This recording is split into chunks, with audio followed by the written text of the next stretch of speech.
Bisa kelihatan ya Pak Sunu? Baik, jadi ini adalah sesi yang terakhir dalam bootcamp ini yang tadi juga sudah disampaikan. Saya khusus membahas terkait discussion dan conclusion. Ya. Jadi bagian terakhir dari paper ya.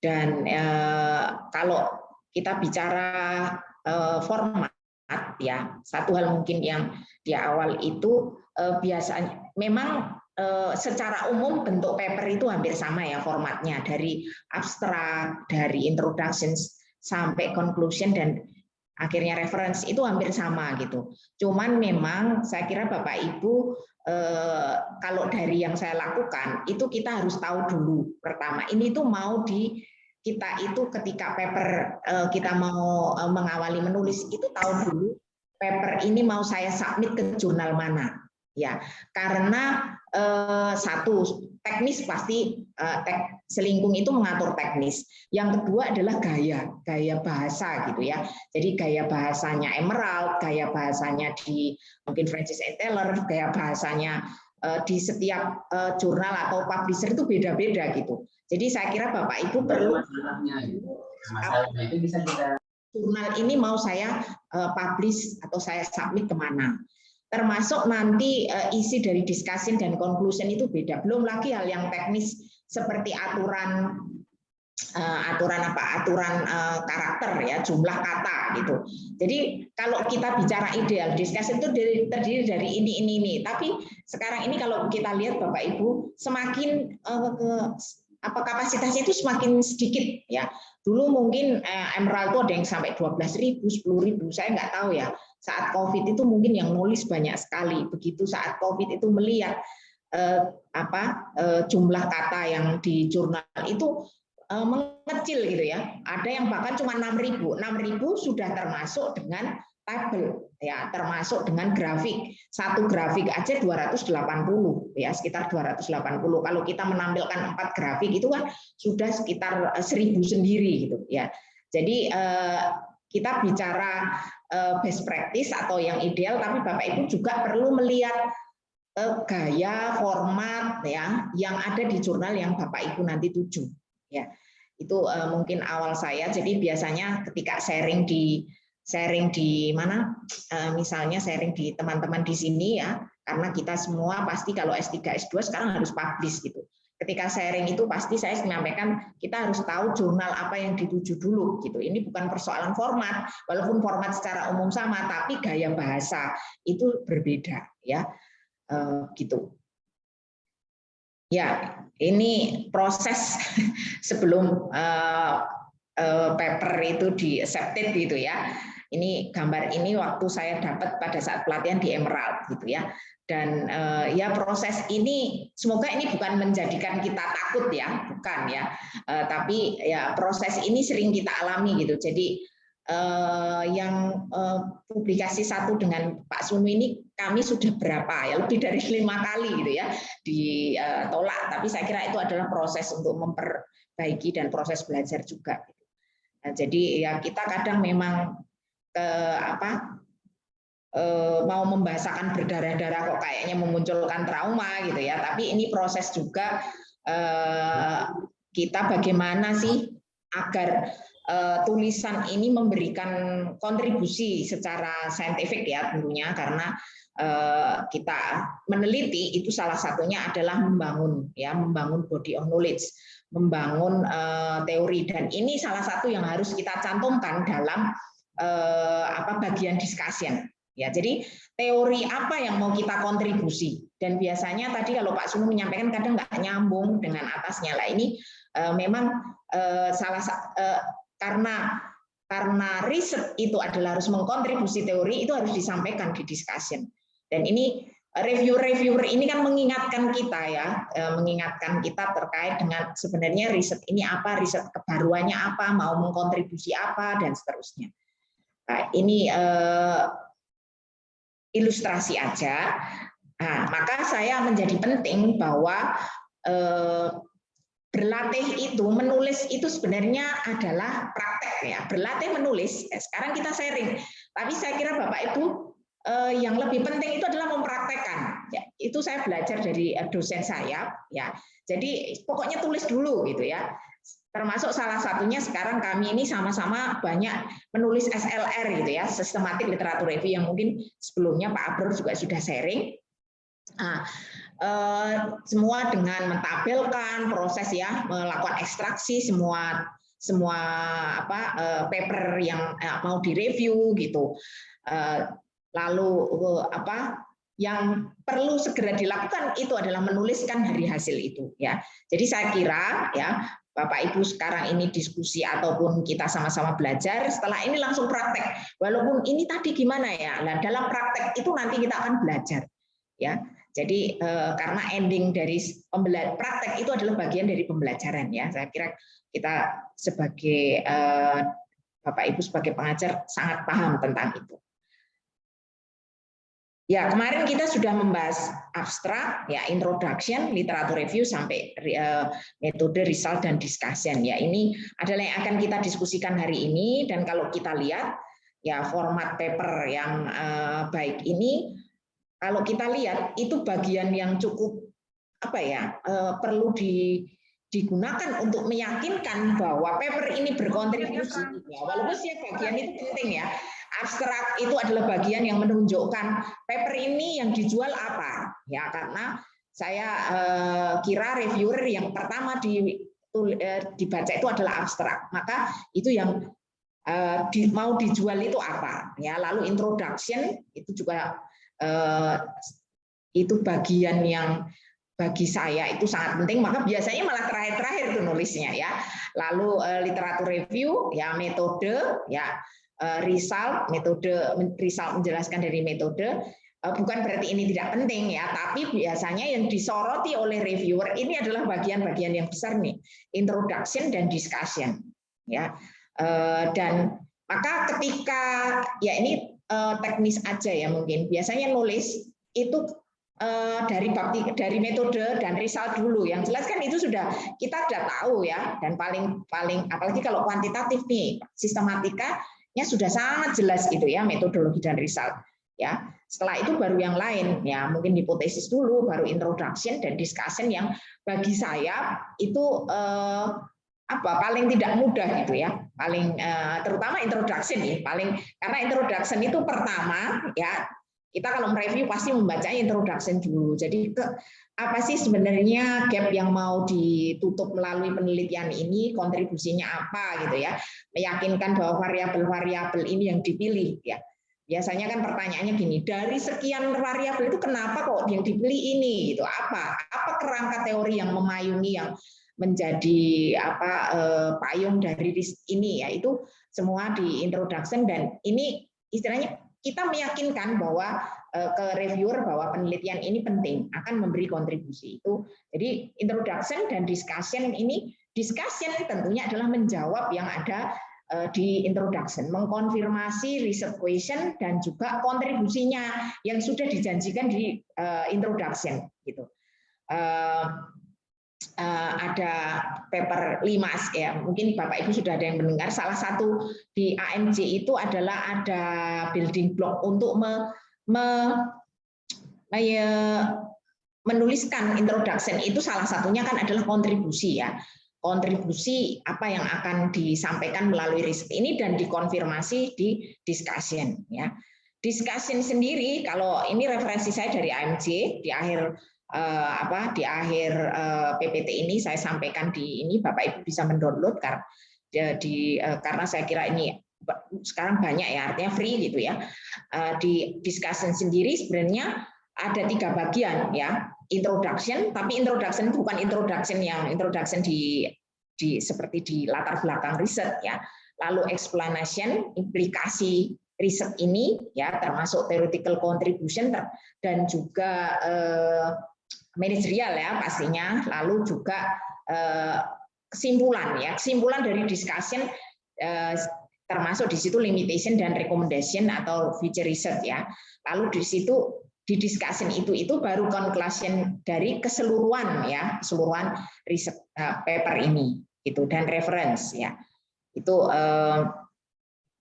Kemarin tentunya sudah disampaikan ya oleh Pak Sunu, saya hanya sekilas saja apa yang perlu kita tuliskan dalam result ya. Dan kenapa saya menuliskan, karena ada beberapa, misalnya kalau kuantitatif itu kan lebih mudah menampilkan hasil ya, angka-angkanya, tabel-tabelnya gitu ya.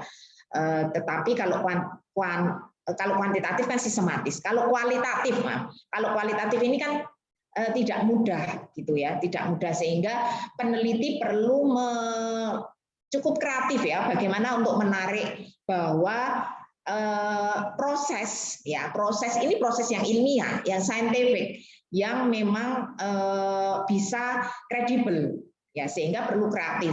Dan kenapa ini kadang ada beberapa jurnal yang dalam kualitatif itu riset langsung discussion gitu ya. Jadi riset langsung discussion, mungkin karena beberapa tidak terlalu banyak yang ditampilkan, berbeda dengan yang kuantitatif kan, ada tabel diskrit, korelasi ya, ada tabel hasil, belum lagi juga kadang grafik dari modelnya. Tapi kalau kualitatif kan nggak banyak gitu ya. Jadi ada beberapa yang memang digabungkan dengan discussion ya. Tapi juga sekali lagi Bapak Ibu, ini tergantung dari selingkung yang ada di jurnal yang Bapak Ibu tuju. Jadi secara umum sama ya, pastikan seperti tadi format itu dari abstrak sampai reference, sampai conclusion reference. Tetapi Bapak Ibu perlu melihat secara cermat ya, biasanya begini teknisnya. Coba ya di download ya di dalam jurnal itu 5 atau 3 sampai 5 jurnal, lalu diamati di situ gayanya seperti apa sih ya, apakah memang kadang kan kita pasti ada teori literatur review itu pasti ada, tetapi ada juga yang literatur review langsung ke hipotesis, ada bahkan yang literatur reviewnya nggak ada ya. Jadi memang ada juga yang introduction, lalu ada konsep ini, lalu pengembangan hipotesis ya. Jadi secara umum sama, tapi di dalam formatnya atau gayanya, kerangkanya ya, kerangka di dalam jurnal itu beda-beda. Maka perlu diamati. Kalau dulu saya waktu masih sangat pemula kan pokoknya lihat selingkung aja gitu. Ternyata enggak juga. Bahkan kalau saya ini oleh promotor saya yang sangat banyak mengajarkan soal menulis di jurnal-jurnal bagus itu dihitung gitu ya. Jadi introduction itu atau discussion lah kita bicara. Discussion itu berapa paragraf? Satu paragraf itu berapa kalimat gitu ya. Nah, kalau ini kok sangat teknis sekali ya, itu tapi itu memang memudahkan reviewer gitu ya. Jadi tidak terlalu panjang tapi tidak terlalu sedikit dan langsung to the point pada yang dimaksud, yang menjadi gayanya dari reviewer di dalam jurnal itu. Ya, jadi itu yang saya lakukan dan saya pelajari dari para mentor saya dan juga promotor saya yang sangat banyak sekali ya terbitnya di jurnal-jurnal bereputasi itu. Jadi saya kira seperti yang tadi saya sampaikan, dan termasuk ini ada result yang langsung gabung dengan discussion ya, karena tadi mungkin karena tidak terlalu banyak yang ditampilkan di dalam kualitatif, sehingga di sini perlu ada kreativitas untuk menampilkan di riset kualitatif untuk membangun kredibilitas itu. Ya, ini saya loncati saja. Nah, sekarang kita ke discussion ya. Jadi discussion itu kan sebenarnya proses refleksi dari apa yang sudah kita lakukan ya. Jadi kalau kita bicara refleksi itu kan bicara sesuatu yang tidak tampak langsung dari hasil. Kalau result itu hasilnya nih, ini berpengaruh, ini memediasi itu ya. Di balik itu semua apa sih sebenarnya yang terjadi? Ya, apa yang kontribusi apa yang diberikan? Ide baru apa ya? Maka di dalam discussion ya, kalau tadi itu bicara ada 3 bagian ya, 3 bagian tadi termasuk introduction dari discussion, lalu ya, explanation dan juga conclusion. Itu biasanya di bagian yang pertama ya, bagian pertama discussion itu adalah menjelaskan temuan gitu ya, menjelaskan temuan. Sebentar saya coba sharingkan.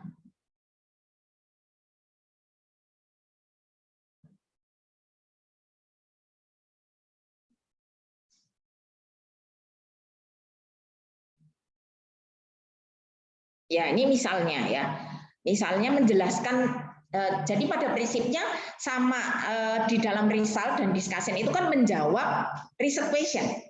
Nah, research question itu dijawab di result mungkin lebih banyak penjelasan secara hasil teknik analisis ya. Di discussion itu lebih pada penjelasan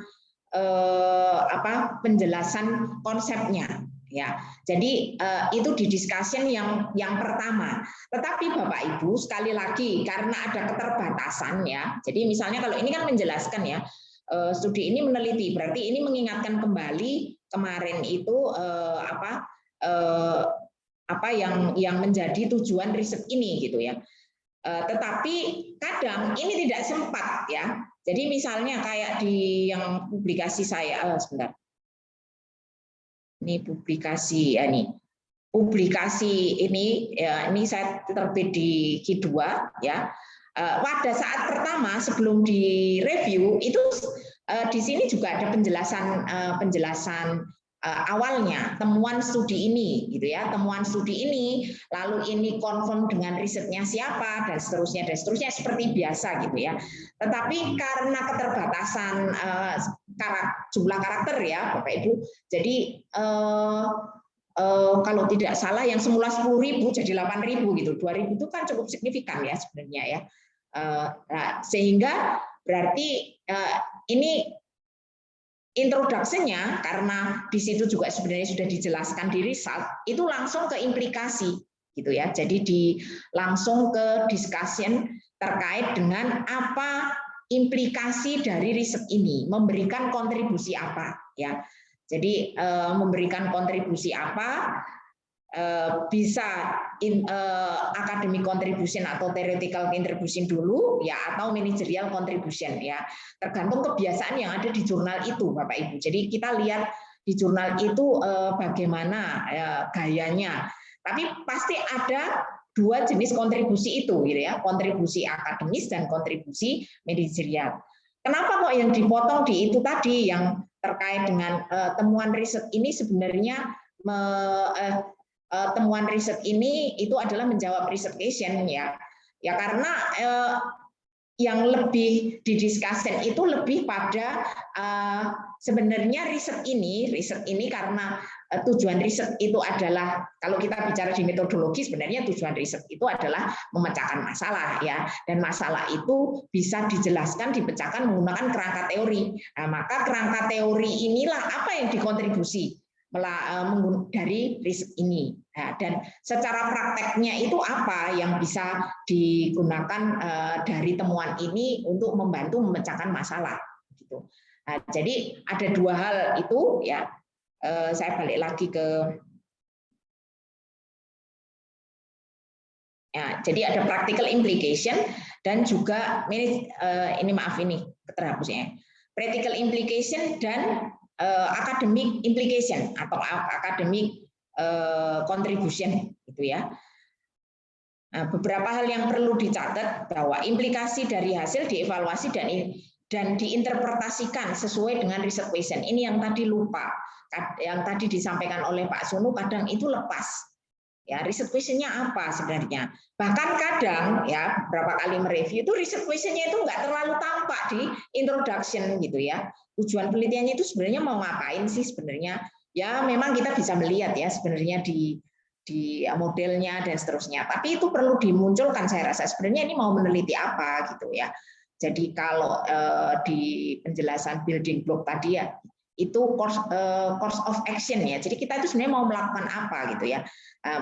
Melakukan apa ini untuk kontribusi apa, maka menjadi pertama yang perlu disampaikan adalah tentunya hasil riset di discussion ini dihubungkan dengan research question ya.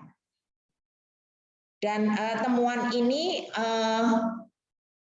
perlu dijelaskan dalam kerangka teori apa atau mendukung kerangka teori apa gitu ya, kerangka teori yang biasanya sudah dimunculkan di introduction ya. Jadi pasti nyambung dengan di awal karena tiba-tiba kadang ada juga yang menuliskan di teorinya di discussion tapi ini tiba-tiba muncul aja sebelumnya belum pernah disebut gitu. Jadi kenapa kok menggunakan misalnya teori apa ya, dynamic capability misalnya ya.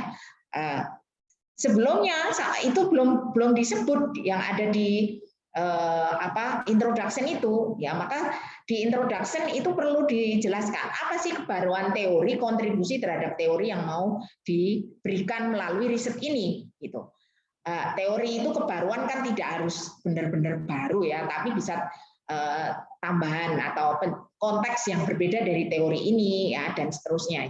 Itu saya kira yang perlu dimunculkan di dalam implikasi terkait kontribusi teori ya.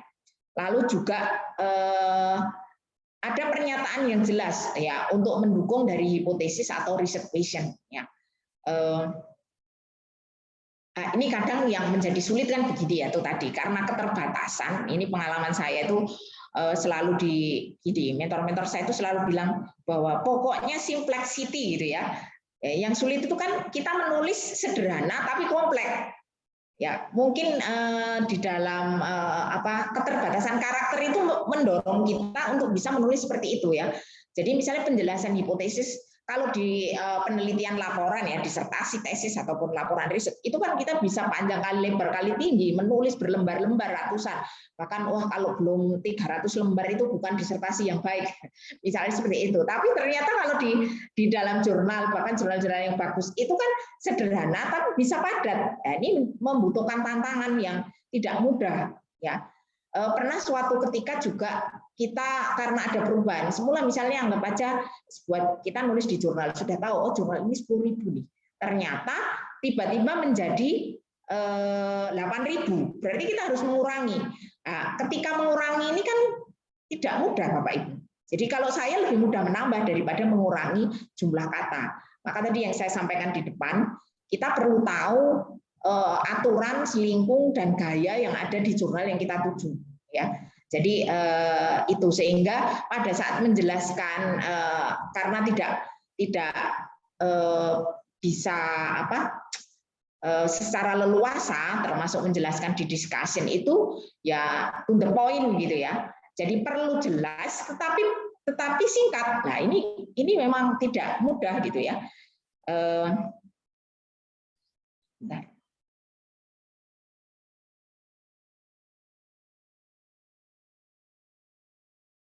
Nah, ini yang jurnal. Jadi jurnal ini jurnal yang terpublish 2021. Ini saya itu hampir setahun, tapi sebelumnya sudah ditolak ya, ditolak di beberapa jurnal Bapak Ibu ya. Jadi dan ditolaknya itu ini apa namanya? Ini sudah review, second review gitu ya. Jadi di jurnal V1 waktu itu Management Decision kita sudah optimis juga gitu ya, ternyata ada keputusan untuk di reject gitu ya. Ya, tapi nggak apa-apa ya. Jadi ini proses juga, proses membangun. Karena waktu itu ini tulisan pertama saya pada saat proses S3 gitu, dan saya anggap aja biar saya harus ya positifnya gitu ya, harus berjuang lebih. Kalau tiba-tiba saya nulis sekali dan langsung disubmit dan langsung diterima, waduh saya ini bisa sombong gitu ya. Itu untuk ini aja ya, untuk meredam emosi gitu ya. Ya itu ini proses setelah, kalau tidak salah ini yang ketiga ya. Jadi proses yang ketiga setelah itu baru di accepted ya, diterima. Dari proses menampilkan, jadi tadi mungkin di proses menampilkan, kalau moderasi Bapak Ibu itu menjadi penting untuk menampilkan dalam bentuk interaksi seperti ini, dan ini perlu dijelaskan kembali di dalam proses discussion ya. Kalau belajar dari teman-teman mentor itu kan diskusi khususnya managerial implication itu adalah ketika moderator ya, interaksi. Jadi pada saat mana sih proses ini atau variabel ini bisa memperlemah atau memperkuat ya, ini memudahkan pada saat membuat implikasi manajerial ya, ketika Bapak Ibu menggunakan variabel moderator. Ya, kembali lagi ke sini. Jadi di dalam diskusi ini seperti yang tadi saya sampaikan, ini sempat terpotong ya setelah melakukan proses review karena ya tadi keterbatasan kata. Jadi ini langsung pada managerial implication ya. Jadi satu paragraf managerial implication, satu paragraf academic contribution ya. Academic contribution apa sih yang disumbangkan terkait konteks atau yang Bapak Ibu teliti gitu ya. Lalu ide pasti ada hal baru apa gitu ya, itu tuntutan dari reviewer pasti seperti itu, termasuk di riset kualitatif ya. Jadi ini misalnya saya contohkan yang di SLR ya. Jadi ini SLR saya yang ini publish awal tahun ini itu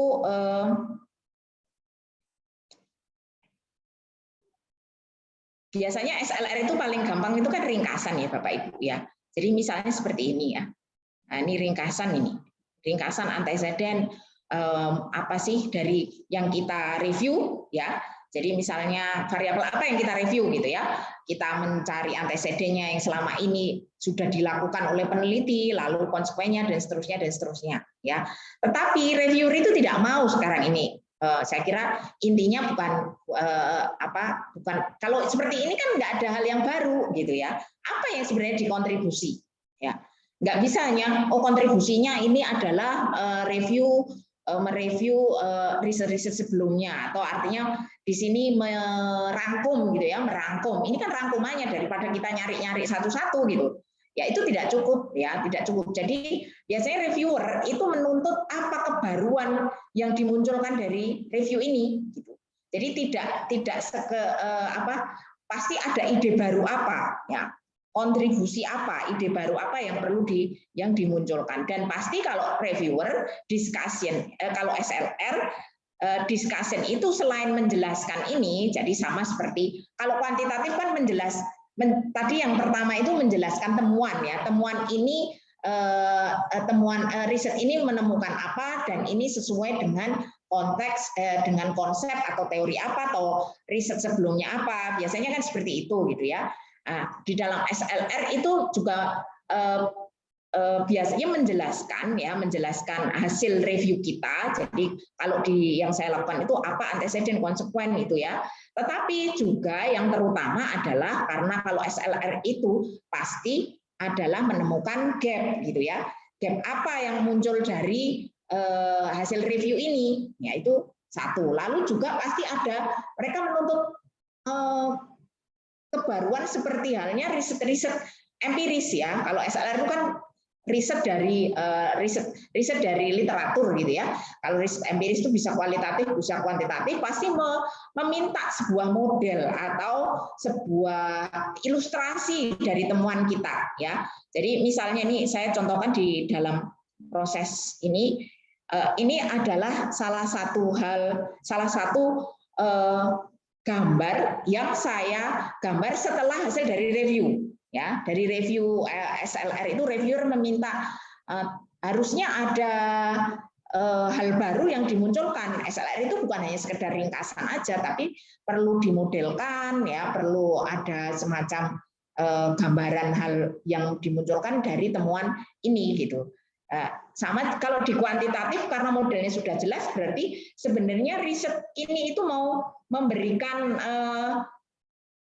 kebaruan apa. Jadi pada saat itu di sini yang saya teliti itu kan mekanisme membentuk ya, mekanisme yang membentuk OCC. Membentuk OCC itu Organization Change Capability yang waktu itu menjadi concern, menjadi vokal variabel dari disertasi saya gitu ya. Jadi yang sebelumnya belum pernah ada yang menguji itu, nah itu. Jadi kebaruan itu dimunculkan di dalam kontribusi itu. Termasuk di dalam kualitatif ya.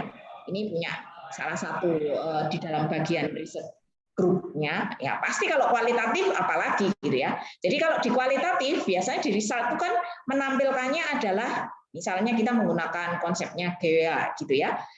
Itu misalnya hasil wawancara ya, first order, second order, akhirnya menemukan tema-tema gitu ya Bapak Ibu. Jadi ini menggunakan first order, entah menggunakan case study, CIP, grounded theory, apapun gitu ya. Biasanya kan kita dari wawancara atau dari FGD ya. Hasil wawancara kita catat ya. lalu dibentuk dalam tema-tema. Ya, reviewer biasanya tidak mau kalau hanya ini, gitu ya. Ini kan sebenarnya belum terlalu ada hal baru yang dimunculkan. Ya, ini memunculkan tema itu ada bukan bagian dari temuan ya. Maka ini menjadi ya. Nah, ini yang dibahas di dalam discussion ya, di dalam ini salah satu contoh di dalam riset kualitatif ya. Jadi hubungan antar variabel itu ya sebenarnya menunjukkan kebaruan apa ya di dalam konteks kualitatif. Biasanya kan ada tema-tema. Tema-tema itu dijelaskan dalam sepotong-sepotong catatan-catatan wawancara yang sudah dilakukan ya. Jadi biasanya ini misalnya kan tadi wawancara ini ya, tema tadi ini diperjelas dengan wawancara ini dan seterusnya ya. Menunjukkan ada triangulasi sumber sehingga riset ini secara metode adalah riset yang kredibel ya. Karena kualitatif itu kan tidak mudah ya untuk meyakinkan reviewer, apalagi misalnya jurnal itu tidak terlalu melihat reviewernya itu sudah pernah melakukan riset kualitatif atau enggak gitu. Kalau riset kualitatifnya tidak pernah dilakukan oleh reviewer itu ya biasanya karena ini terkait dengan mazhab ya, mereka menganggap bahwa ini nggak kredibel gitu ya. Nah, jadi kita perlu sebagai penulis ya perlu meyakinkan bahwa ini riset yang kredibel yang ditampilkan dengan selengkap mungkin, tetapi kembali lagi tidak bertele-tele ya tadi itu yang simplicity. Nah, termasuk di dalam discussion juga yang paling gampang kan memang melihat gambar ya. Secara umum saya kira manusia lebih suka melihat gambar dibandingkan tulisan. Walaupun tetap harus dijelaskan melalui tulisan, tapi gambar itu kayaknya sesuatu yang menarik bagi reviewer gitu. Karena beberapa kali review itu juga gitu. Kemarin teman dalam satu riset group juga begitu, diminta juga seperti itu kebaruan dalam bentuk gambar. Ya, jadi mungkin imajinasi kita itu harus terbangun gitu ya untuk melakukan metafora atau bukan simplifikasi ya, ilustrasi atas temuan baru itu. Nah, itu biasanya di dalam riset kualitatif atau SLR ya, atau konseptual saya kira. Nah, tapi kalau di dalam riset kuantitatif karena model sudah sangat jelas kan nggak dituntut gambar-gambar seperti itu gitu, tapi harus dijelaskan apa sih kebaruan yang dimunculkan. Kalau diperlukan ya berarti dan saya kira menjadi penting ini mengkontribusi grand teori apa gitu. Misalnya kalau di sini itu misalnya terkait dengan institutional teori ya. Jadi riset kami ini kontribusinya terhadap institutional teori ya, di McHugh-Powell tahun 83 yang menyatakan bahwa organisasi itu bisa sama ya, karena ini proses dalam menuju world class university gitu ya. Jadi sama yang memang pemerintah itu karena ini dilakukan di PTN ya, PTN-BH itu mendorong untuk ke arah sana ya. Jadi salah satu tekanan itu adalah government pressure yang salah satunya adalah bagian dari institutional theory yaitu coercive pressure. Nah, itu jadi Bapak Ibu perlu di sini perlu disebutkan kontribusinya termasuk dengan teori besarnya gitu. Dan ini konsisten dengan yang ada di introduction. Saya kira begitu ya. Jadi perlu dua gitu ya. Biasanya akan semakin jelas kalau ada pertama, kedua, ketiga dan seterusnya ya. Termasuk bagian ini Bapak Ibu. Biasanya yang saya lakukan selain dalam sisi konteks konten itu artinya teori, konsep, atau juga memperkaya literatur di dalam konsep apa gitu, juga terkait dengan kontribusi itu terkait dengan yang kita teliti. Bapak Ibu meneliti di mana? Ya, kalau kebetulan yang saya teliti adalah di higher education, ya. Jadi apa kontribusinya terhadap yang diteliti? Misalnya ini terkait bagaimana menguji atau berkontribusi terkait bagaimana organisasi itu membangun kapabilitas perubahan. Sebenarnya terkait perubahan apapun, cuman konteks WCU itu kan konteksnya aja gitu ya. Nah, nanti konteks di dalam perubahan WCU-nya di managerial implication, tapi riset di higher education yang sebelumnya tentunya mungkin sudah ada, sebelumnya risetnya itu terkait apa sih di higher education dari literatur review yang sudah kita lakukan. Nah, ini mengkontribusi apa dalam riset di higher education. Dan yang terakhir biasanya adalah terkait dengan generalisasi, ya, generalisasi studi. Studi ini kan dilakukan di Asia, gitu ya. Yang mungkin sebelumnya ini kan termasuk yang mungkin sebelumnya dilakukan di mana lah, di Eropa biasanya kan memang itu ya, atau di negara-negara Asia Timur. Ini di negara-negara Asia, misalnya Asia Tenggara yang cenderung apa, bisa digeneralisasi karena budayanya hampir sama misalnya. Jadi kita bisa mengkontribusi dari beberapa perspektif, tapi tidak bisa lari dari tujuan atau yang kita teliti, yang sudah kita propose di introduction. Ya. Itu terkait dengan kontribusi akademisnya, ya, akademis atau kontribusi teorinya. Sama juga yang manajerial, ya. Yang manajerial ini mungkin karena saya itu orang akademik, ya, mengkontribusi manajerial itu bagi saya tidak mudah, Bapak Ibu, ya. Bapak Ibu yang sudah biasa menjadi konsultan ini mungkin akan menjadi mudah. Dan ini sekaligus menjadi tantangan khususnya saya, bagaimana ya, dan secara umum kita semua ya di dunia akademik, bahwa riset ini bisa berdampak ya, memberi kemanfaatan dari sisi praktek ini kan yang sekarang ini saya rasa masih menjadi tantangan gitu ya, sehingga saya kadang menjadi mendengar teman-teman misalnya yang ya kita bilang sini satu wah, praktek dan teori itu kan berbeda. Waduh, itu tuh ya, kalau menurut saya itu sebenarnya nggak ya, kalau misalnya ada gap nggak boleh terlalu jauh. Ini kan kayak mendikotomikan ya. Ya kita memang masih perlu ada link and match ya, normatif seperti itu kan ada.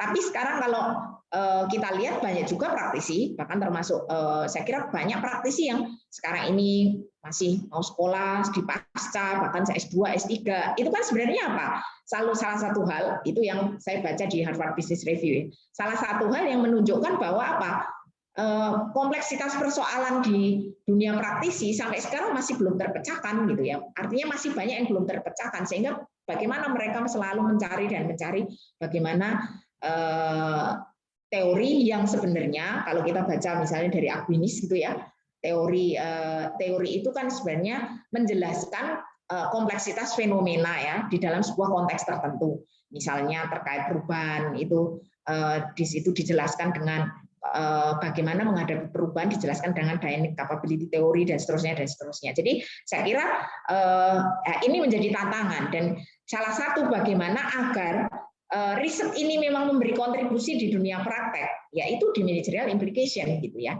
Jadi walaupun ini saya masih berjuang untuk ini, maka salah satu Pak Eli mentor saya di UGM itu sering bilang begini, dikasih moderator, karena moderator itu ya misalnya kita membuat sebuah model gitu ya, moderator itu salah satu hal yang memudahkan kita dalam memberikan implikasi manajerial gitu kan, yang tadi saya pernah sebutkan, misalnya X ke Y ya, ada moderator. Nah, ketika ada moderator ini kan berarti ini akan memperkuat M ini terkait konteks ya, atau when kalau Baron and Kenny ya, pada saat mana sih atau kebijakan organisasi itu harus melakukan apa sehingga X ini memang bisa mempengaruhi Y.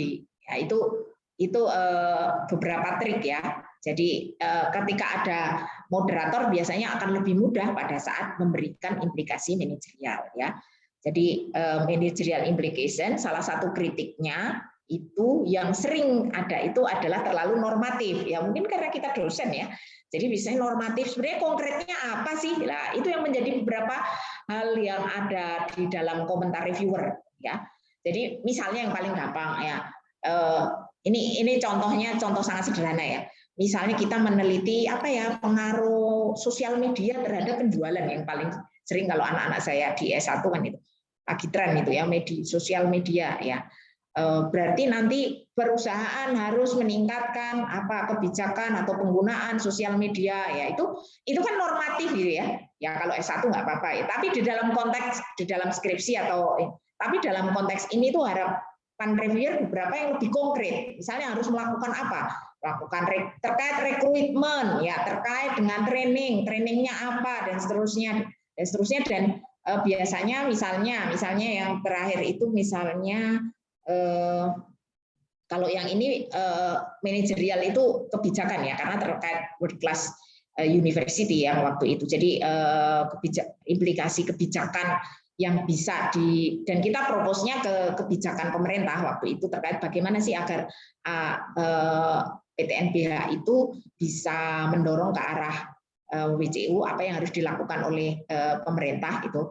Tapi tidak semua penelitian itu kan ada bisa dilakukan implikasi kebijakan ya, yang terutama adalah implikasi praktek. Salah satu misalnya terkait yang terakhir masih di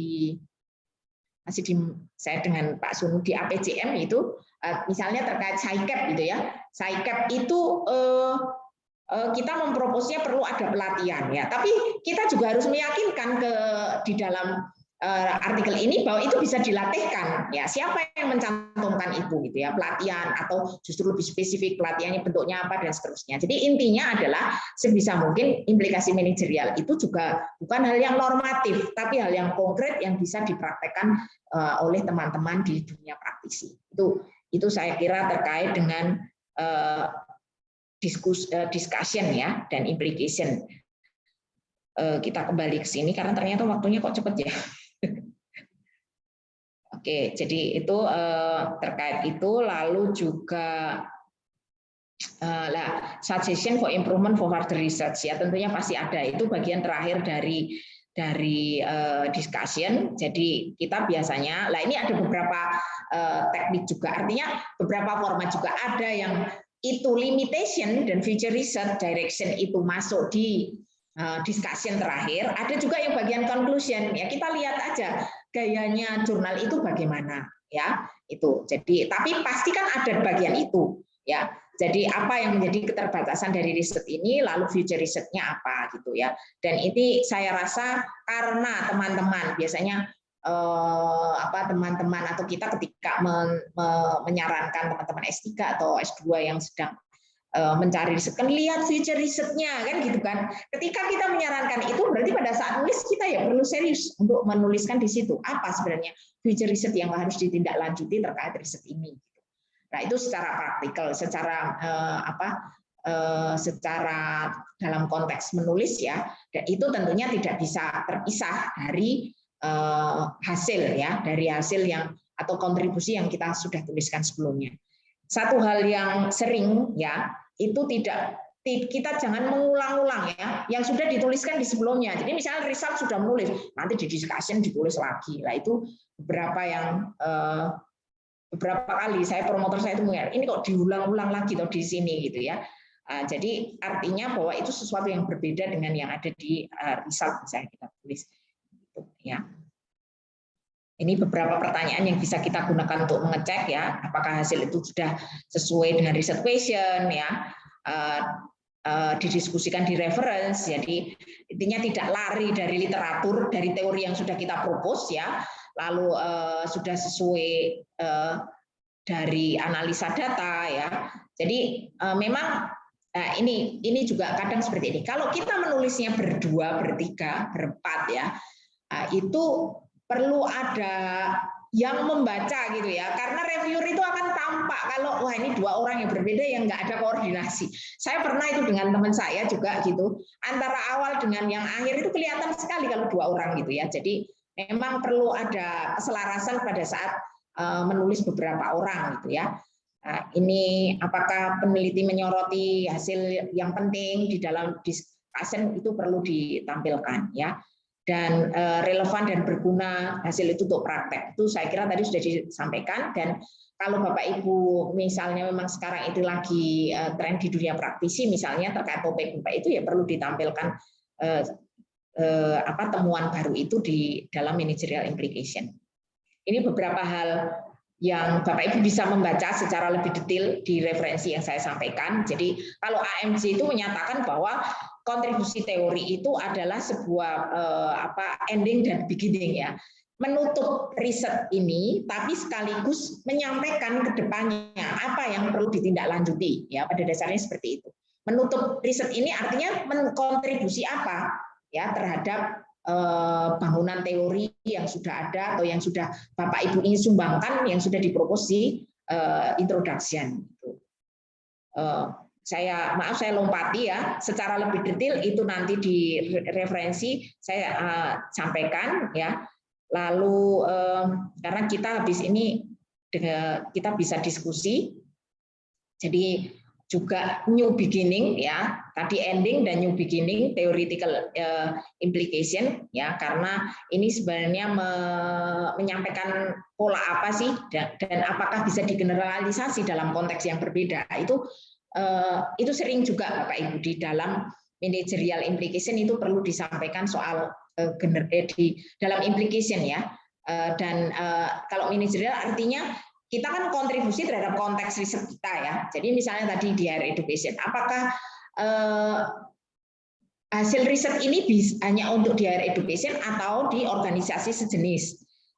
Atau kalau case study biasanya kan tidak bisa digeneralisasi. Jadi managerial implikasinya tentunya lebih spesifik di situ. Tapi kalau kuantitatif tentunya bisa digeneralisasi. Tapi apakah di semua industri, di semua organisasi atau spesifik di organisasi tertentu saja.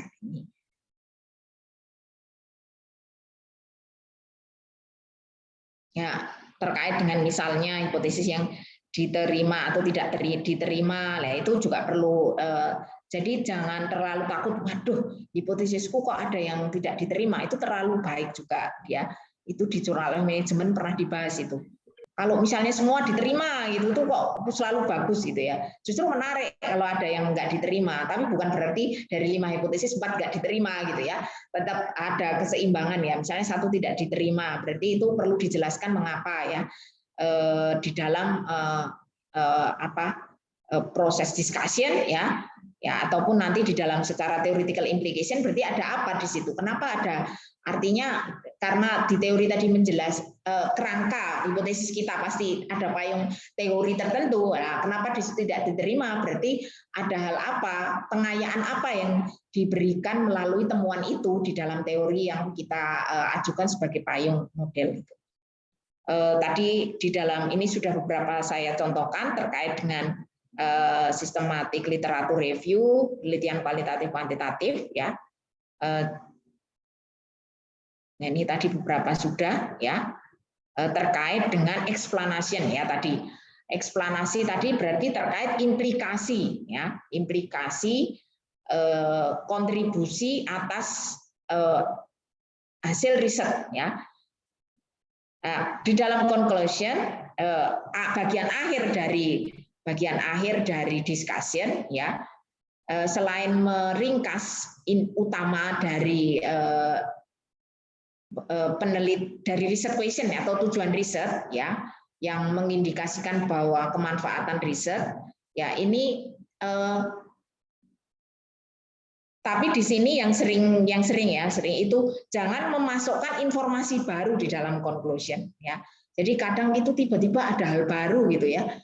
Saya sendiri kadang seperti itu ini. Ini kok ada hal baru. Jadi intinya kan itu kita namanya singularity itu adalah dari temuan yang sudah kita lakukan atau yang pasti adalah menjawab research question secara ringkas gitu ya. Dan di situ future research ya, future research kedepannya apa ya?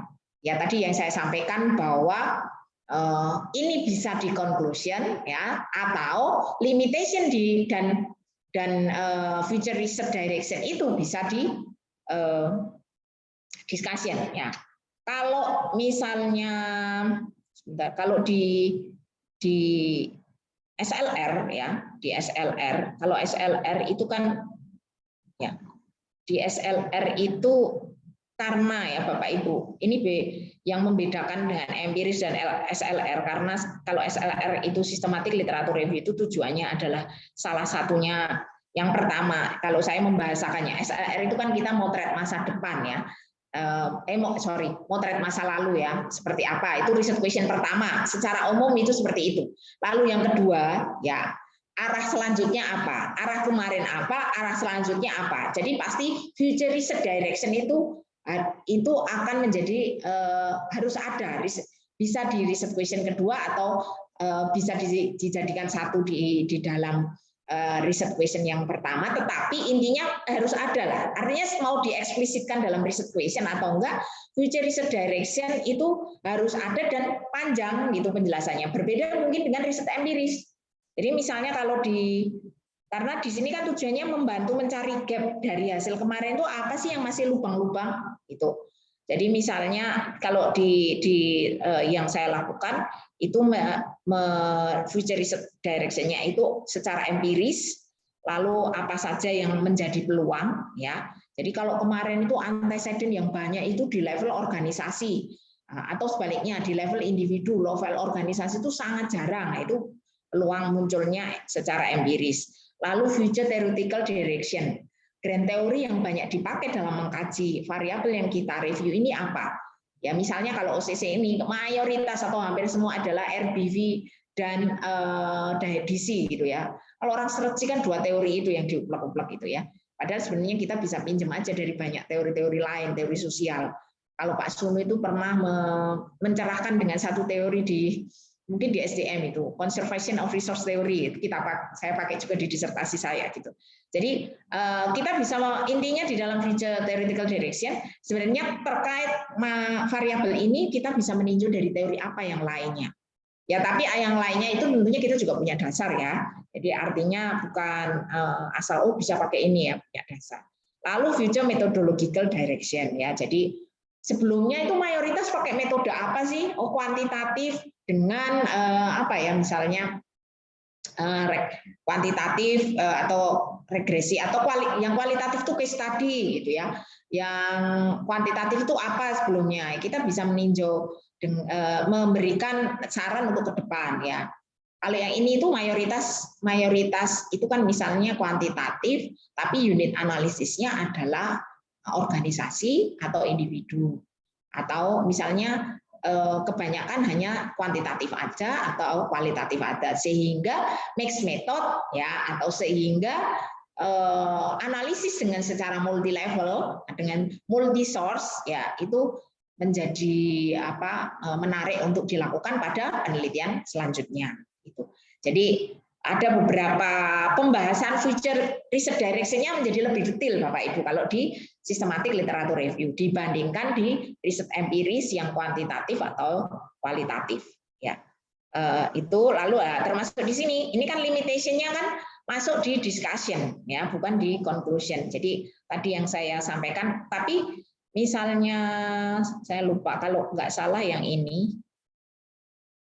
Nah, kalau yang ini yang jurnal ya yang tadi terkait dengan institutional pressure ini limitation-nya di conclusion ya. Jadi Bapak Ibu ini tergantung dari gayanya jurnal sendiri-sendiri. Tapi yang jelas bagian itu ada, cuman gaya di dalam jurnal itu ada yang limitation itu dibahas di dalam discussion, ada yang di dalam di bagian dari conclusion. Tapi yang jelas ini yang selalu diingatkan ya.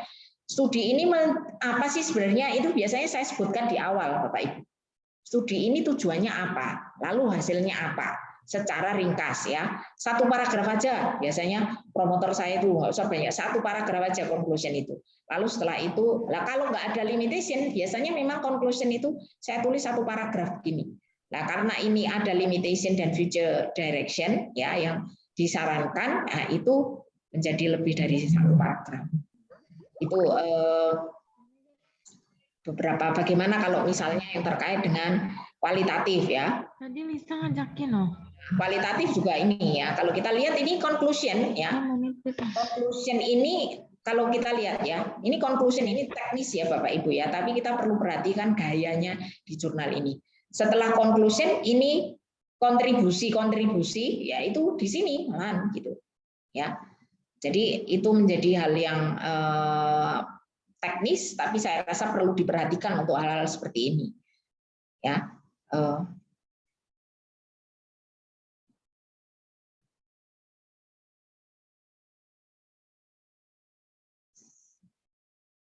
ini tadi apa yang perlu ditekankan, rekomendasi future research tadi sudah ya, lalu reference Bapak Ibu ya. Mungkin ini saya tambahkan aja ya, karena kadang kita melihat ini hal yang teknis tapi penting juga ya referensi itu ya. Referensi itu Bapak Ibu perlu melihat terkait dengan satu ya.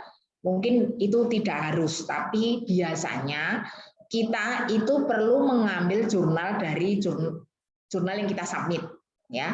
Ada yang reviewer secara eksplisit menyatakan itu ya, secara eksplisit ya. Ini harusnya ditambahkan dari jurnal ini. Misalnya kita di jurnal apa ya, jurnal A ya, berarti di dalam referensi kita perlu ada jurnal itu gitu ya. Ya istilahnya kan mereka butuh sitasi juga, kita mau mensubmit mereka perlu ada sitasi juga dari jurnal itu. Lalu juga terkait kualitas jurnal tentunya dan jumlah, biasanya kita itu kan kalau biasanya 100 ya, 100 itu sudah banyak sekali. Jadi kadang harus dikurang, kalau kelebihan itu gimana caranya mengurangi ya itu. Lalu hal yang penting teknis itu adalah typo ya, jangan sampai kita mengikuti persis apa yang menjadi panduan di jurnal itu ya. Jadi pentingnya kita mengunduh jurnal, mendownload jurnal itu karena kita bisa persis ya. Bahkan kalau promotor saya itu ya, karena itu pasti dicek gitu ya. Ini titik, koma, jarak spasi atau enggak gitu ya. Ini perlu pakai apostrof atau enggak kan? EPA itu juga macam-macam gitu ya. Kadang kita tidak bisa bergantung pada Mendeley, kadang harus manual ya, karena kan EPA itu juga ada yang pakai di Emerald itu ada yang pakai tanda petik, ada yang nggak pakai gitu ya. Kalau walaupun secara prinsip hampir sama secara urutan yang miring gitu, tapi cara menulis volume aja bisa beda-beda kan. Ada yang volumenya ditulis, ada yang enggak gitu. Ya itu. Nah, kalau menurut saya itu teknis tapi itu membantu reviewer gitu ya. Kalau kita anggap aja kita menjadi pembimbing, kalau rapi itu udah enak dibaca. Sama juga ketika misalnya yang kita tulis itu sudah rapi, sudah mengikuti semua, ya biasanya akan mudah lolos di di editor gitu ya. Jadi bisa langsung ke reviewer. Itu saya kira hal yang di reference ya, referensi yang perlu diperhatikan di ini. Termasuk juga referensi terkait dengan biasanya kan ada juga yang kok menggunakan apakah harus 5 tahun terakhir itu ya. Kalau itu jurnal-jurnal untuk grand teori ya, misalnya ya itu ya lama-lama ya nggak apa-apa dipakai saya kira. Tapi kan jurnal terbaru yang terkait dengan perkembangan riset yang kita teliti ya biasanya perlu yang terbaru itu.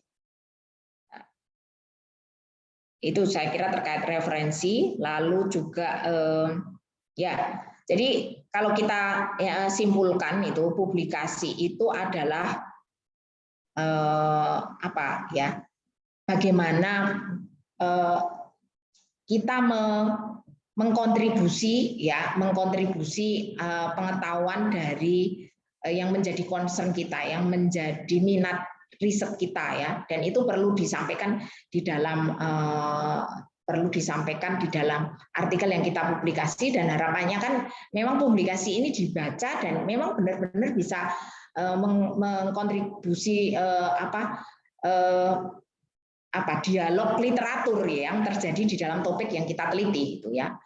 Lalu diskusi itu perlu jelas dan menghasilkan jawaban atas riset question ya, bukan sesuatu yang baru, dan memberikan pencerahan atas teori yang kita bangun melalui riset itu. Ya, itu saya kira menjadi hal yang penting sehingga diskusi tidak lari dari tujuan riset dan riset question. Ya, ini tadi sudah perlu relevan ya, tidak misquote ya, tidak ini, lalu juga gaya di jurnal itu gitu ya. Ya ini sedikit beberapa pengalaman aja dari merespon reviewer ya. Intinya kalau saya belajar kita perlu serius merespon reviewer itu, sopan ya, menyampaikan terima kasih di awal ya, beberapa hal-hal teknis tapi saya kira menjadi penting ya. Artinya kita harus walaupun itu menyakitkan ya, biasanya kalau ditolak atau reviewnya major lagi, itu saya tidak langsung membuka gitu ya, butuh bernafas dulu, mungkin 1-2 hari bahkan lebih gitu untuk membuka. Kadang belum berani membuka itu. Kenapa Bapak Ibu? Karena kita menulis ini kan sudah dengan upaya yang cukup besar ya. Aduh, kok dikomentari ya. Siapapun dikritik itu kan memang pertama menyakitkan. Tapi kita harus menindaklanjuti itu ya. Ya harus menyelesaikan apa yang sudah kita mulai kan. Istilahnya kayak gitu ya. Menyelesaikan itu. Jadi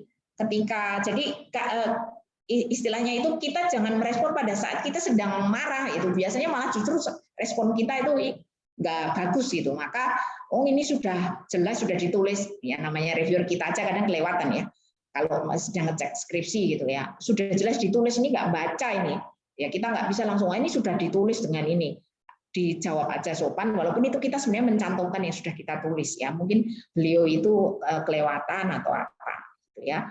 Lalu saya kira diskusi dengan teman-teman lain ya itu menjadi penting, karena saya kira diskusi adalah forum belajar. Dengan melalui proses diskusi, saling mereview, ya ini perlu menjadi budaya akademik kita gitu. Bukan malah justru apa yang kita miliki kita tutup ya. Ya, saya kira ini salah satu proses sharing di sini melalui Bapak Ibu nanti diskusi menjadi forum untuk saling belajar. Nah, ini referensi Bapak Ibu yang Bapak Ibu bisa menjadi lebih detail untuk dari ada 7 itu mulai dari ini sebenarnya Bapak Ibu. Bagaimana buat abstrak, ya introduction, literatur review, tinggal Bapak Ibu search publishing NANJ itu nanti biasanya keluar semua di Google gitu ya. Biasanya seperti itu. Baik, saya kira itu dari saya sharingnya, semoga bisa bermanfaat, dan jika ada sesuatu yang bisa kita diskusikan, dan saya mohon maaf jika ada hal yang kurang berkenan. Terima kasih, saya kembalikan ke Pak Fadel. Terima kasih Bu Elis, pemaparan yang sangat inspirasional ya Bu, dan sangat baik. Jadi kita bisa dapat menyimpulkan bagaimana menulis conclusion yang sangat baik. Saya juga kalau misalkan ngurus jurnal Bu, kadang-kadang sempat baca dikit gitu kan, pas sampai conclusion kok gini, malah nggak ngebahas atasnya, kurang elaborasi kalau kata Pak Sudung ya Bu. Mungkin di sini banyak Bapak Ibu juga yang memiliki pertanyaan terkait apa yang sudah disampaikan oleh Bu Elis. Bisa langsung raise hand atau tuliskan di chat atau open mic langsung ditanyakan, silakan. Sementara ada nih Bu dari di chat ada Pak Adi Trianto, izin bertanya, penjelasan konsep baru, proposisi, apakah lazim dijelaskan di introduction? Itu Bu, pertanyaannya Bu Elis. Baik, ini langsung saya tanggapi atau gimana Pak? Ya, langsung saja dulu Bu, sambil kita tunggu Bapak Ibu yang lainnya. Baik, terima kasih atas pertanyaannya Pak Adi.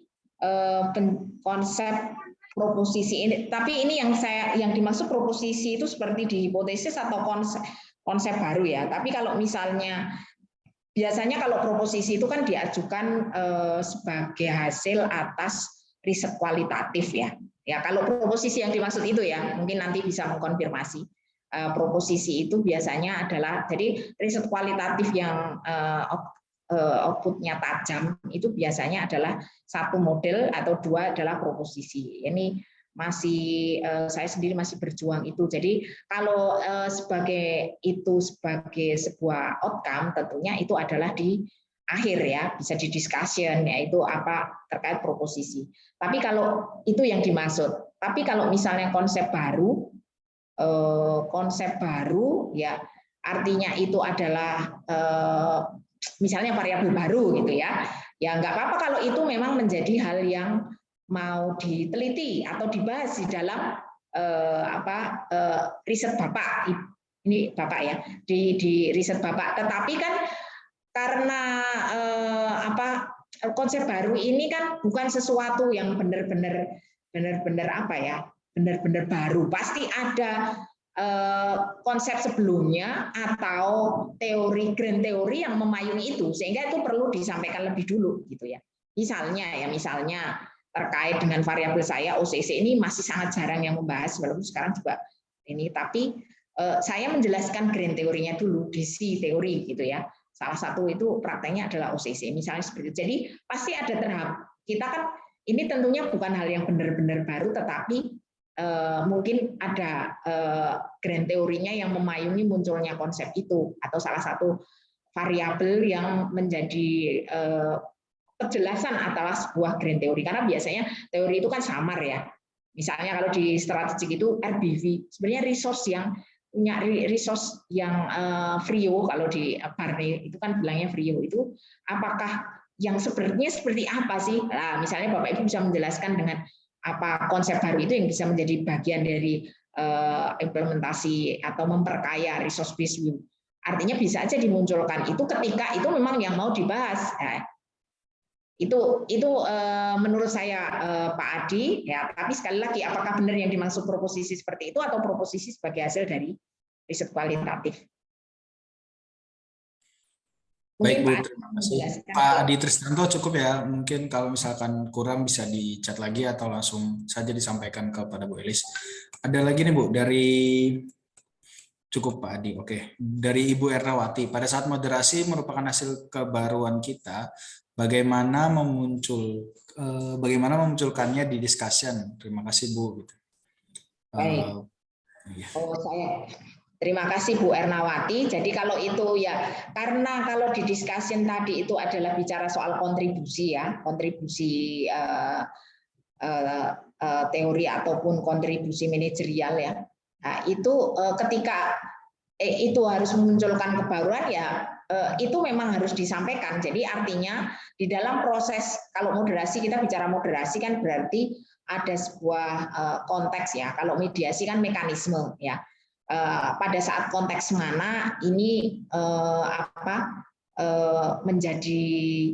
menjadi hal yang variabel penting dalam moderasi yang sebelumnya ya memang masih terbatas dibahas, atau biasanya bukan belum dibahas ya, kadang itu reviewer atau benar atau belum, jangan-jangan kita karena kurang baca, biasanya karena masih dibahas misalnya seperti itu. Jadi itu harus dimunculkan justru kalau yang baru itu Ibu. Jadi ketika itu kebaruan ya itu berarti kontribusi kita. Kalau itu kontribusi akademik ya berarti itu akan kontribusi itu akan moderasi itu berarti menjadi hal yang baru yang memperkaya konsep atau memperkaya grand teori yang selama ini riset empirisnya apa yang berarti kan yang sebelumnya masih belum membahas soal moderasi itu ya.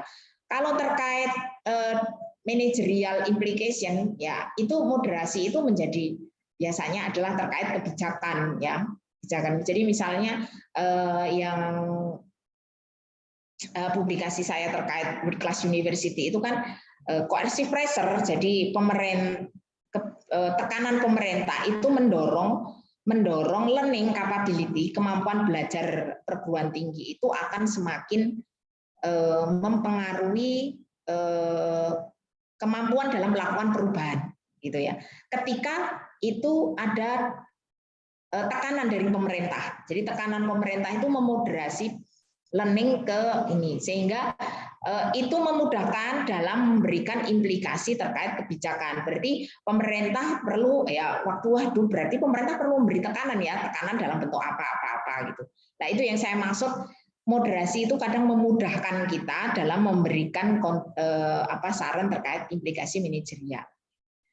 Mungkin begitu Bu siapa tadi? Bu Ernawati ya Bu ya. Jadi harus ditampilkan Bu, baik secara akademis maupun manajerial. Baik, terima kasih Bu Elis. Silakan Bu Ernawati jika masih ada yang kurang bisa ditambahkan. Ini ada beberapa yang open mic, Bu Elis. Silakan, mungkin ini ada Ibu Baik Nurul, Pahalan atau Bu Rike. Mungkin Bu Baik dulu.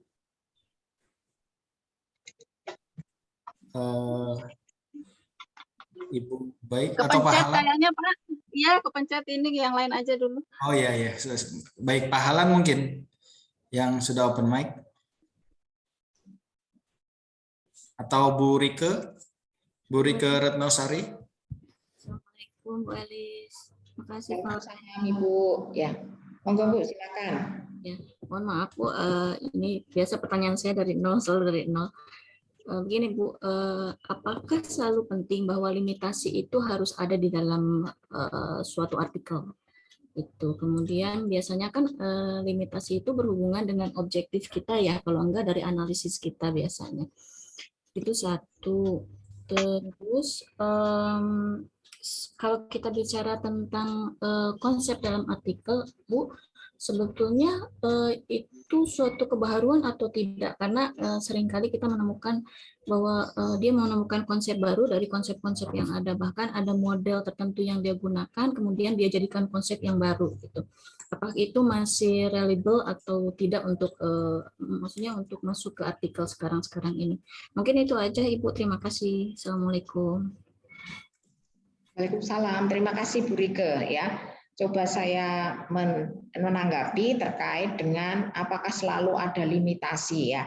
Jadi karena tadi ya di dalam conclusion itu atau di dalam akhir discussion itu perlu kita memberikan saran untuk future research ya, maka biasanya diawali dengan limitasi. Keterbatasan ini dilanjutkan penelitian ke depan berarti sebaiknya seperti apa. Ya, jadi saya kira itu sepasang dengan limitasi, Bu. Ibu kalau lihat kan biasanya seperti itu. Oh, ini misalnya ya, misalnya terkait dengan apa ya yang waktu di misalnya riset saya itu sebelumnya itu misalnya single source ya, itu terkait dengan metode ya.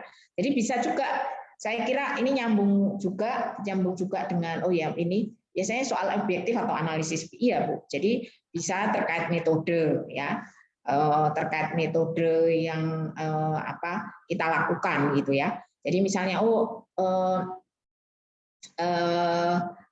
misalnya respondennya misalnya masih pada satu source yang biasanya akan menjadi lebih objektif, lebih rigor kalau dilakukan dengan multi source. Maka penelitian ke depan sebaiknya ini ya, atau penelitian ke depan menggunakan analisis cross level analisis misalnya seperti itu. Jadi karena itu satu paket ya saya kira ya. Jadi limitasi karena kita harus memberikan saran ke depan maka itu biasanya diawali dengan kelemahan yang menjadi kelemahan penelitian ini ya.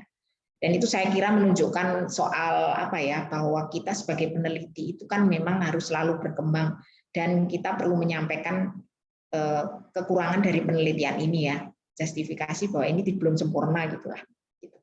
Itu yang pertama. Lalu yang kedua, konsep artikel modul baru untuk apa ya? Mungkin saya menangkapnya apakah itu bisa disebut kebaruan ya. Jadi kebaruan itu bisa dari banyak sisi ya. Tetapi biasanya yang memang kalau untuk top tier itu ya kebaruan itu bisa ya kita objek yang berbeda aja kebaruan misalnya gitu ya. Tapi jurnal-jurnal yang bagus bereputasi biasanya memang perlu memberikan kebaruan yang cukup dalam gitu ya. Saya mungkin membahasakannya seperti itu. Jadi misalnya dari sisi apa? Yang jarang diteliti ya. Nah, gimana untuk tahu jarang diteliti? Ya memang harus membaca. Menulis itu kan membaca 2 kali kalau Bilsus bilang gitu ya. Jadi salah satunya makanya biasanya ini baru atau tidak. Kadang baru tapi karena kurang baca gitu ya. Maaf, saya kira Bapak Ibu di sini ya karena kita dosen pasti banyak baca, tapi ini mengingatkan saya juga gitu. Jadi untuk ngeklaim belum ada atau tidak ada itu kan artinya karena sebelumnya sudah membaca referensi terkait dengan apa yang kita teliti gitu. Nah, terkait kebaruan itu tidak harus benar-benar modelnya baru saya kira ya, model keseluruhan ya. Bisa jadi kerangka teorinya itu berbeda sehingga memunculkan ada tambahan variabel baru di dalam model secara kuat. Misalnya TPB itu biasanya kan 3 itu gitu ya, tapi kita memunculkan konsep variabel baru di situ sehingga kebaruannya bukannya variabel itu tapi integrasi, misalnya integrasi teori TPB dengan teori apa gitu. Kita bisa kok mengintegrasikan itu. Silakan Bapak Ibu mencari referensi integrating teori dari AMC itu ada, bisa seperti itu. Mungkin begitu Bu Rike, mohon maaf jika ada hal yang kurang. Baik Ibu, terima kasih Bu Elis. Baik. Baik Bapak Ibu, terima kasih Bu Elis, terima kasih Bu Rike. Silakan masih adakah yang ingin ditanyakan kepada Ibu Elis? Bagi Bapak Ibu bisa melalui chat juga langsung. Ini ada yang open mic, Pak Akbar Yusuf Umuh Kupang. Apakah ingin bertanya atau kepencet saja rupanya.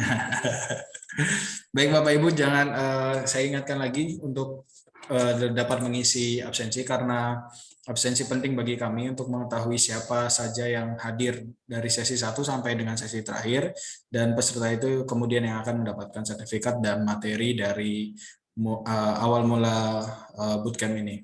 Silakan Bapak Ibu, bagi yang ada yang ingin ditanyakan. Pak Halan lagi, Pak Halan open mic atau Ibu Halan. Mohon izin Pak, mau bertanya. Oh, silakan Pak Halan, silakan. Minta maaf, saya baru mohon izin, saya baru buka ini kegiatan Ya, ini. Pertanyaan saya berkaitan dengan di mana kita lihat bahwa penelitian pada saat ini yang sangat fenomenal berkaitan tentang misalkan berkaitan dengan COVID atau berkaitan dengan pembelajaran daring.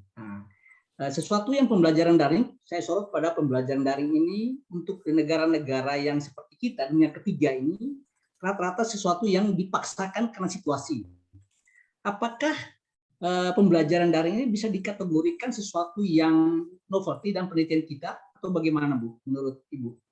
Maaf Pak, yang terakhir tadi kalimatnya saya kurang jelas. Mohon izin Bu, berkaitan pembelajaran daring. Saya melakukan penelitian berkaitan pembelajaran daring ini karena di negara-negara yang berkembang sesuatu yang karena dipaksakan situasi Bu, pembelajaran daring. Apakah ini bisa dimasukkan sebagai novelty atau seperti apa Bu? Terima kasih. Baik, terima kasih Pak Halan ya. Memang COVID ini menjadi seksi ya, sesuatu yang menarik untuk diriset karena banyak sekali sejak awal tahun 2021 itu sebenarnya banyak sekali riset terkait COVID. Bahkan paper seri saya yang terakhir itu juga terkait perubahan di perguruan tinggi terkait COVID yang saya menggunakan multi level. Nah ini apakah kebaruan atau enggak? Ya, saya kira dalam konteks COVID, kalau fenomena ini saya kira apalagi sekarang sudah balik lagi Pak ke offline. Sekarang kan udah balik lagi lah. Itu mohon maaf, saya kira sudah bukan tren yang baru Pak. Tapi bukan berarti itu tidak bisa publikasi gitu ya. Jadi saya kira itu bukan tren yang baru, tapi Bapak bisa menggunakan pembelajaran daring ini dihubungkan dengan perubahan teknologi juga gitu kan. Yang artinya ini sebagai bentuk proses perubahan di dalam pembelajaran ya. Tetapi kalau dihubungkan dengan COVID sebagai sebuah keharusan, walaupun itu memang itu bisa juga dicantumkan sebagai suatu kondisi yang memaksa ya. Itu kan mau nggak mau waktu kita semua pasti waktu itu juga gugup, semua harus beralih ke online. Sekarang balik ke offline sudah, kita perlu perjuangan juga gitu ya. Nah, jadi kalau dalam konteks COVID, saya kira memang bukan sesuatu isu yang baru lagi, tetapi itu bisa dikemas menjadi hal yang baru, tergantung juga bagaimana riset atau modelnya itu apa yang bisa dikontribusi dibandingkan dengan riset-riset sebelumnya. Bapak bisa search di misalnya review penelitian terkait COVID, misalnya seperti itu. Itu kalau terkait pembelajaran daring sudah ada beberapa Pak. Nah, Bapak itu bisa mengambil dari sebelumnya ini apa bedanya. Jadi kebaruannya bukan dalam konteks pembelajaran daringnya, tapi apa yang diteliti dari Bapak ini yang bisa jadi memang sebelumnya belum pernah banyak dibahas. Minimal konteksnya. Ya, jadi istilahnya penulis itu sebenarnya juga bagaimana cara kita menge-frame. Mungkin bukan hal kalau Bapak Ibu lihat di jurnal-jurnal yang berreputasi itu kadang biasa aja ya. Tapi kenapa bisa diterima? Itu termasuk dari cara menge-frame, meyakinkan lah sama juga kita ya, meyakinkan reviewer bahwa penelitian ini penting dan bisa memberikan kontribusi terhadap teori yang sudah ada atau konsep-konsep yang ada, memperkaya. Nah, ini jadi cara kita redaksional kita itu menjadi hal yang penting juga, termasuk juga faktor luck, termasuk juga faktor kalau kita dapat reviewer yang encourage ya, artinya benar-benar sangat membantu, itu juga cukup membantu. Jadi begitu Bapak, saya kira memang bukan isu yang baru, tapi bukan berarti itu tidak bisa dicari kebaruannya. Begitu. Gitu ya Pak. Siapa tadi maaf lu? Pak Halan ya. Pak Halan ya. Nggih, Bu Elis. Ya, makasih Bu. Ya baik Pak, semangat Pak. Baik, mungkin ini kita masih ada waktu Bu, kita buka lagi saja Bu untuk 1 atau 2 penanya. Silakan bagi Bapak Ibu yang ingin bertanya, masih ada waktu, kita belum sampai jam 12 juga. Kemungkinan nanti kita tidak ditutup oleh Pak Sono Bu. Pak Sono izin live terlebih dahulu karena ada kegiatan yang lain. Jadi kita langsung tutup saja kalau misal tidak ada Bapak Ibu lagi yang ingin berdiskusi nih Bu. Silakan Pak Bu. Siapa tadi? Suara. Oh, enggak mulai. Ada di sana gitu. Atau ya. Iya. Mungkin enggak ya Pak Fadil? Ada yang baik Bu, kalau ini sepertinya tidak ada yang bertanya lagi. Mungkin saya berikan waktu untuk Ibu memberikan closing statement Bu, baru setelah itu kita tutup. Kalau masih ada waktu, mungkin saya sharing sebentar, misalnya terkait reviewer ya Pak ya. Pernah gitu. Ya. Gitu, silakan Bu. Menyampaikan terkait, misalnya saya memberikan contoh bagaimana menanggapi reviewer Pak maksudnya. Silakan Bu, silakan Bu. Di sini sebentar. Sekaligus mungkin bisa closing statement saja Bu, karena sepertinya tidak ada pertanyaan lagi. Baik Pak.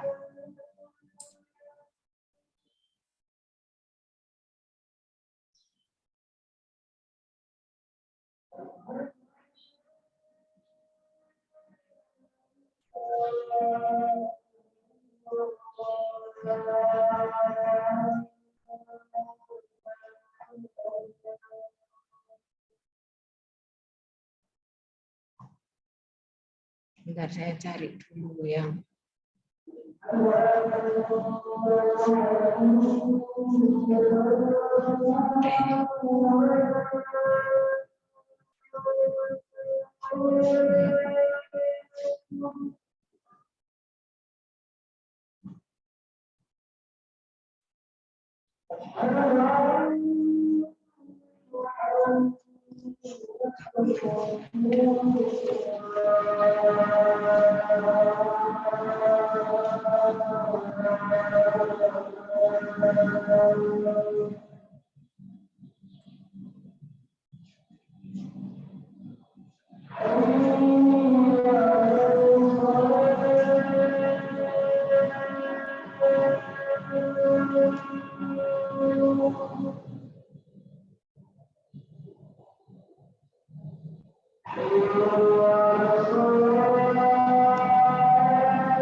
ya Bapak Ibu, ini mungkin sharing dari saya.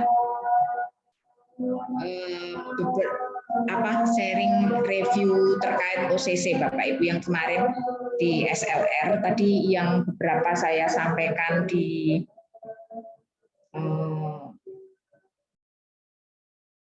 terkait dengan reviewer bagaimana merespon gitu ya Bapak Ibu ya.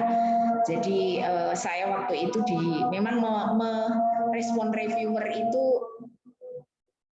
intinya itu harus selengkap dan serapi mungkin ya. Jadi tadi kalau saya sampaikan itu misalnya ini teknisnya. Jadi ini biasanya kan cuman ini kita jawab dengan satu, itu jawabannya berarti sampaikan terima kasih dulu. Kita akan mereview dan dicantumkan juga misalnya halamannya berapa dan seterusnya. Lalu yang kita review memang kan sudah ada ya Bapak Ibu.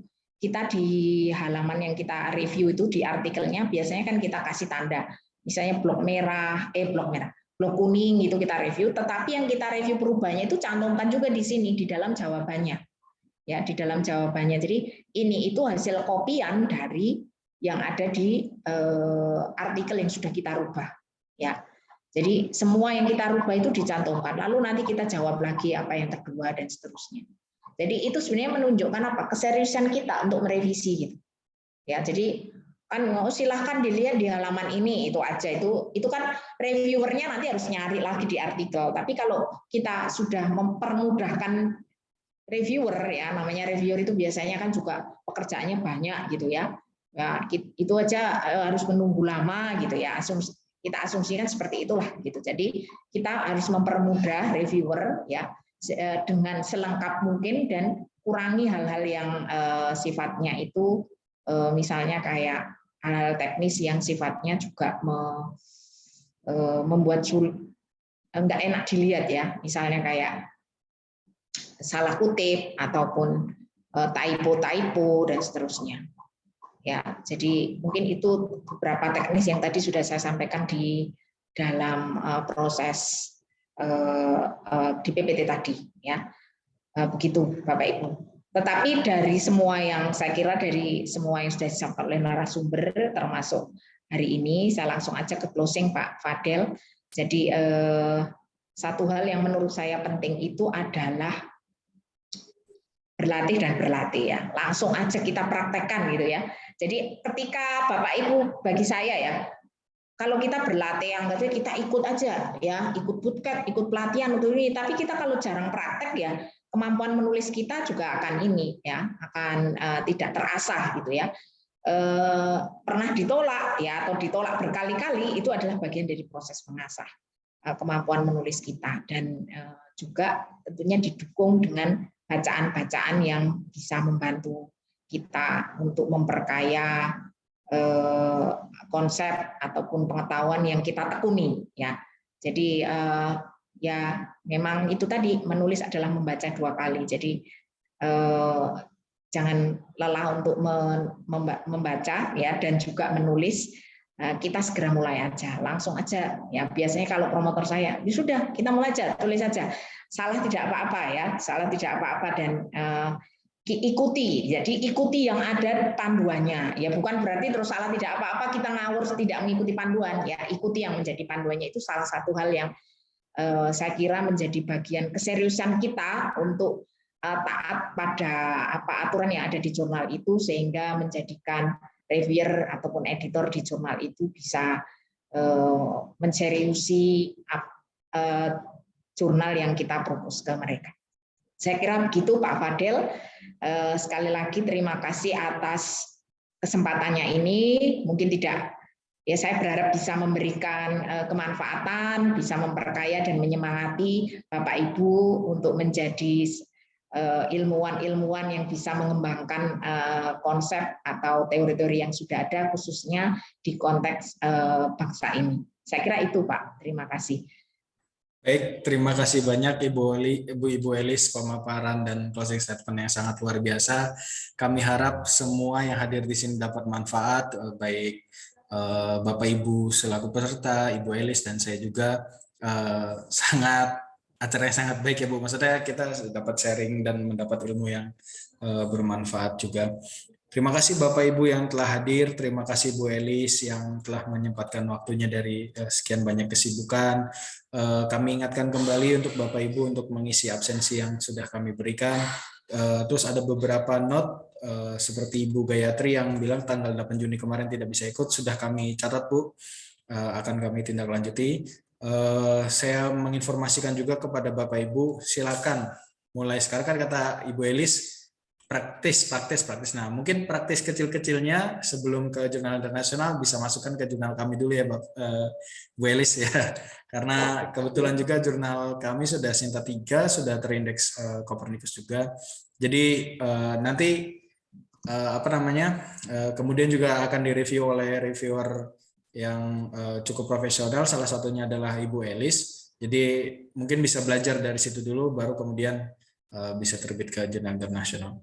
Terima kasih Bapak Ibu. Mohon maaf bila ada kesalahan dalam penyelenggaraan acara ini. Saya khususnya dari tim AVB Management and Business Review, mohon maaf bila ada kesalahan. Silakan bisa hubungi kami di nomor yang tertera dan di grup juga sudah ada. Kami pamit untuk diri. Billahi taufiq wal hidayah. Wassalamualaikum warahmatullahi wabarakatuh.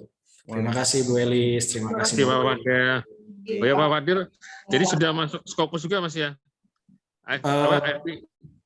AVB manajemen belum Pak. Kami sedang proses ini Pak. Kami perbaiki dulu, kemudian nanti niatnya mau ke Web of Science dulu sambil jalan ke Scopus Pak.